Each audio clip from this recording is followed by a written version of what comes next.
अस्सलाम वालेकुम स्टूडेंट। अब हमारा लेक्चर 6 है और यहाँ पर चैप्टर नंबर 3 है। टॉपिक है सेंट्रीपिटल फोर्स और सेंट्रीपिटल एक्सीलरेशन। इसका न्यूमेरिकल करना मैं आपको समझाऊंगी। तो सबसे पहले देख लेते हैं क्वेश्चन क्या है। अ car is moving on circular path. अब सेंट्रीपिटल फोर्स और सेंट्रीपिटल एक्सीलरेशन क्या है, किसी सर्कुलर पाथ यानी गोल चीज़ का हम उसमें उसकी फोर्स और एक्सीलरेशन निकालेंगे। A car is running on a circular path of highway having about 1000 metre radius. अब कोई भी चीज़ गोल होती है, सर्कुलर होती है, तो उसमें क्या यूज़ होता है, हाइट यूज़ नहीं होती, रेडियस यूज़ होता है। रेडियस तो ये मीटर से पता चल जाएगा ये क्या है, radius. The mass of car is 600 kilogram. तो यहाँ मास हमने पहले भी पढ़ा है, ये किलोग्राम में ही होना चाहिए, किलोग्राम से पता चल जाएगा ये हमारा मास है। And with velocity 72 kilometre per hour. और वेलोसिटी क्या है यहाँ पे, 72 किलोमीटर। और मैंने हमेशा बताया है यूनिट क्या होनी चाहिए वेलोसिटी की, मीटर पर सेकंड। अब यहाँ पे किलोमीटर पर आवर, तो अब यहाँ पर हम इसको सॉल्व करेंगे। फाइंड सेंट्रीपिटल फोर्स मालूम करनी है एंड सेंट्रीपिटल एक्सीलरेशन, दोनों मालूम करने हैं। तो सबसे पहले डेटा देख लेते हैं।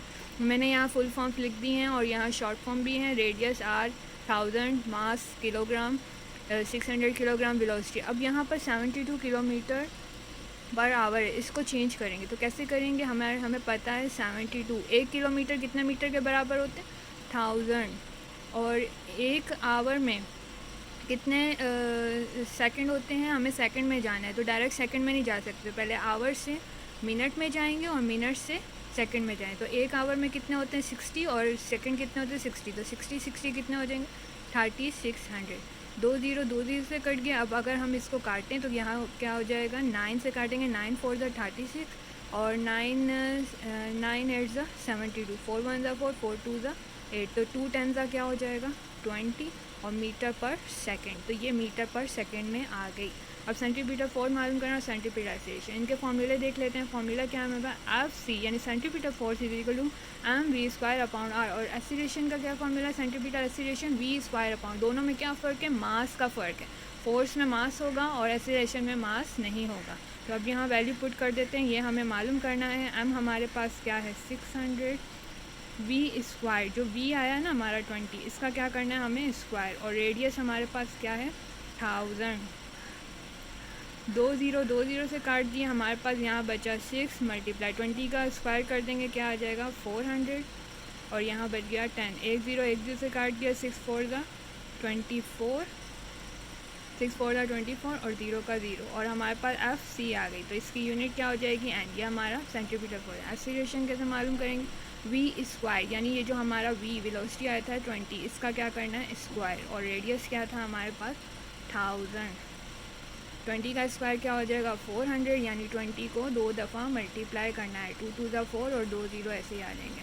और यहाँ पर 1000, 2 0 से कट गए। अब ये किससे कटेगा, 2 2 ज़ा 4 और 2 5 ज़ा 10। इसको डिवाइड कर लेते हैं, 5 और अंदर आ जाएगा 2। पॉइंट लगा के क्या देगा, 0 5 4 ज़ा 20। तो क्या आ जाएगा 0.4। तो सेंट्रीपिटल एक्सीलरेशन हमारे पास क्या आ गई, 0.4। और ये हमारे पास क्या आ गई। तो यकीनन आपको सेंट्रीपिटल फोर्स और सेंट्रीपिटल एक्सीलरेशन समझ आए होंगे। दोनों में सिर्फ एम का फ़र्क है, बाकी रेडियस और किलोमीटर पर आवर को चेंज करना है, मीटर पर सेकंड में लाजमी है। तो यकीनन आपको ये टॉपिक समझ आ गया होगा। तो इसको लाइक शेयर और सब्सक्राइब लाजमी। अस्सलाम वालेकुम स्टूडेंट, हमारा चैप्टर नंबर 3 लेक्चर 8 है। हमने क्या मालूम करना है, weight of earth, weight of moon और वेट ऑफ मार्स। तो ये हम किस तरह से मालूम करेंगे, या the mass of an object. तो सबसे पहले हमें 60 किलोग्राम मास दिया हुआ है और ये किलोग्राम में ही होना चाहिए। फाइंड इट्स वेट, तो इनके वेट मालूम करने हैं, अर्थ मून मार्स के।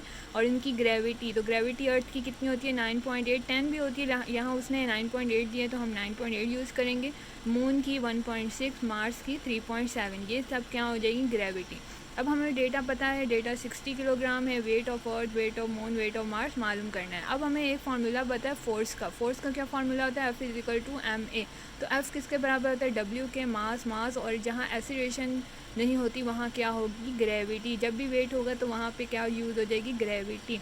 तो अब हमें सबकी वेट मालूम करना है। तो वेट ऑफ अर्थ का क्या फार्मूला होगा, weight is equal to M G. तो एम हमारे पास क्या है 60 और ग्रेविटी हमारे पास इसकी क्या है अर्थ की क्या है, हमने यहाँ देखिए 9.8। तो 60 और 9.8 को जब आप मल्टीप्लाई करोगे तो आपके पास आ जाएगा 588 न्यूटन। तो ये हमारा क्या हो गया, वेट ऑफ अर्थ। अब सेकंड हम कर लेते हैं वेट ऑफ मून। तो वेट ऑफ मून में मास वही 60 आएगा और इसकी ग्रेविटी क्या होती है 1.6। जब आप इसको 60 को 1.6 से मल्टीप्लाई करेंगे तो आपके पास आएगा 96 और वेट इसकी यूनिट क्या हो जाएगी, न्यूटन।